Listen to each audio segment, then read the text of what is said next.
बहुत सारी multinational companies and even के national companies are preferring to work from home. आपका जो भी स्कोप है, जो भी रूटीन है, लेकिन जो आजकल हमें डिफ़िकल्टीज फेस हो रही हैं, हम बेसिकली उस पर आपको गाइड करेंगे कि आपने उसको किस तरह से मैनेज करना है। सेकंड इज दिस कि हम अपनी हैंगिंग लाइट भी कर सकते हैं जो कि टेबल के ऊपर आ जाए।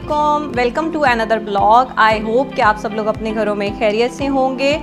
So today we are going to talk about home office essentials. Due to COVID-19, working pattern has been changed globally and in Asia as well. So बहुत सारी multinational companies and even के national companies are preferring to work from home. So today we are going to make it super easy and simple for you कि how you can convert your vacant area in your house into office setup. So home office essentials. First of all, it's totally depend on your profession. Either you are an artist or maybe you're a software engineer or maybe related to another field. Like आपका जो भी scope है, जो भी routine है, लेकिन जो आजकल हमें डिफ़िकल्टीज फेस हो रही हैं, हम बेसिकली उस पर आपको गाइड करेंगे कि आपने उसको किस तरह से मैनेज करना है।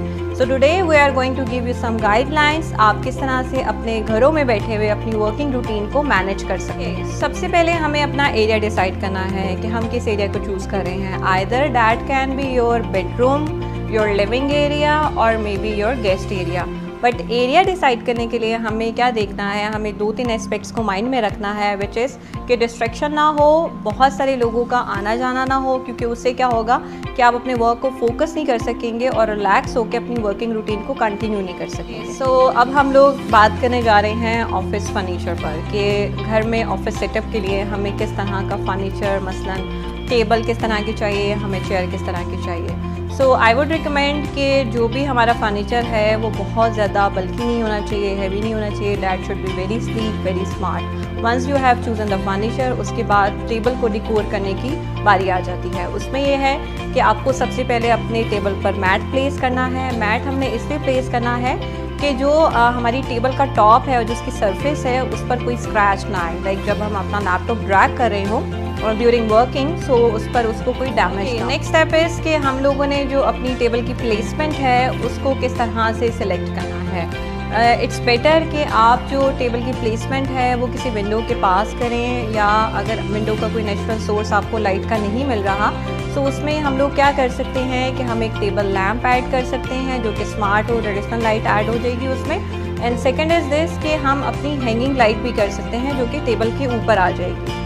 इन एडिशंस हम अपने वर्क स्टेशन को किस तरह से मज़ीद बेहतर कर सकते हैं, यहाँ पर मैं आपको कुछ चीज़ें बताऊंगी जो कि अपनी टेबल को ऑर्गेनाइज़ करने के लिए हमें चाहिए होंगी, जिसमें टेबल ऑर्गेनाइज़र्स हैं, पेन होल्डर्स आ जाते हैं, हमारे पास फाइल ट्रे है। और अगर हम डिकोर एसेसरीज़ की तरफ जाते हैं कि हमने अपनी टेबल को किस तरह से डिकोर करना है, किस तरह से अट्रैक्टिव बनाना है, सो उसमें वी हैव सम ऑप्शंस, जिसमें मिनी प्लांटर्स हैं, हमारे पास फ़ोटो फ्रेम है। फ़ोटो फ्रेम को हम डुअल पर्पज़ यूज़ कर रहे होंगे। वन इज़ दिस कि हम उसको as an photo frame use कर रहे होंगे। एंड सेकेंड इज़ दिस कि जैसे हमारे ऑफिस में बहुत बड़े बड़े सॉफ्ट बोर्ड्स होते हैं, बट होम में हमें ये रेस्ट्रिक्शन होती है कि हम इतनी बड़ी स्पेस ऑक्यूपाई नहीं कर सकते। सो उसके लिए हम क्या करेंगे, हम फ़ोटो फ्रेम पर अपने स्टिकी नोट्स जो हैं वो पेस्ट कर रहे होंगे, सो दैट जो आपके daily day to day task हैं आप उनको मेंशन कर सकें और आप उनको आफ्टर द वर्क डन आप उनको डिस्कार्ड कर सकें। सो सेकेंड जो हमें एक प्रैक्टिकल पॉइंट ऑफ व्यू से हमें एक पॉइंट चाहिए वो ये है कि हमारे पास ऑफिस टेबल में एक डस्टबिन भी होना चाहिए, सो दैट हम जो भी पेपर डिस्कार्ड कर रहे हैं हम उसको देन एंड देयर डिस्कार्ड कर सकें। एंड थर्ड पॉइंट जो कि बहुत ज़्यादा इम्पॉर्टेंट है, हमें प्रैक्टिकल पॉइंट ऑफ व्यू से हमें चाहिए होता है, that is electricity connection. That is very major factor for your home office setup. आपने एरिया चूज़ करते हुए इस बात को माइंड में रखना है कि जहाँ पर हम अपनी टेबल को सेट करने जा रहे हैं वहाँ पर हमारे इलेक्ट्रिसिटी का कोई सॉकेट अवेलेबल हो, सो डैट जो हम एक्सटेंशंस यूज़ करते हैं उससे क्या होता है कि बहुत ज़्यादा एरिया क्लटर्ड हो जाता है और वो वायर्स का एक मैस क्रिएट हो जाता है। अगर आपका वर्क स्टेशन किसी ऐसे एरिया में है जहाँ पे बाकी लोगों की इंटरेक्शन है या आना जाना है, सो उसके लिए what you can do, you can have a divider which is उस पर डिकोर एलिमेंट्स यूज़ कर सकते हैं और उसको एज अ फाइल कैबिनेट भी यूज़ कर सकते हैं। There is another way as well, that is कि आप कर्टन से उस एरिया को हाइड कर सकते हैं। जिस टाइम पर आप अपना वर्क स्टेशन यूज़ ना कर रहे हों और आप नहीं चाहते कि आपके बेडरूम में वो एरिया नज़र आए, सो आप उसको कर्टन से हाइड कर सकते हैं। That's it for now. If you have any kind of query, what you can do, you can leave your comment in the comment box. हमारी स्क्रीन पर हमारा नंबर भी विजिबल है और हमारी वेबसाइट का लिंक भी हम लोगों ने डिस्क्रिप्शन पर भी दे दिया है और स्क्रीन पर भी आ रहा है। सो अगर आप लोगों को कोई भी प्रोडक्ट परचेज़ करनी है या आप लोगों को व्यू करना है, उनकी प्राइजेस के बारे में जानना है, so you can visit our website as well. Thank you, take care.